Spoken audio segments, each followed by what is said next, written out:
बिस्मिल्लाहिर्रहमानिर्रहीम।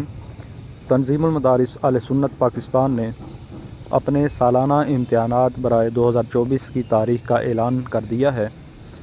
लड़कों के इम्तिहानात की तारीख़ का ऐलान कुछ दिन पहले हुआ, जो कि 27 जनवरी बरोज़ हफ्ता से लेकर 1 फरवरी बरोज़ जुमेरात तक रहेंगे।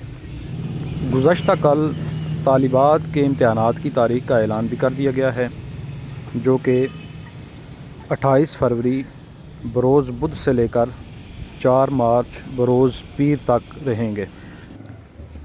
इसके अलावा तंजीमुल मदारिस की तरफ से इस बार एक नई अपडेट आई है। वो ये है कि तंजीमुल मदारिस का निसाब जो कई सालों से चलता आ रहा है, उसमें कुछ तब्दीलियाँ मुतवक्के हैं कि कुछ कुतब निकाल के नई कुतब शामिल कर दी जाएंगी, जिसका अभी हतमी ऐलान नहीं किया गया। तो इसकी जैसे ही तफसील आएगी तो इंशाअल्लाह आप तक पहुंचा दी जाएगी।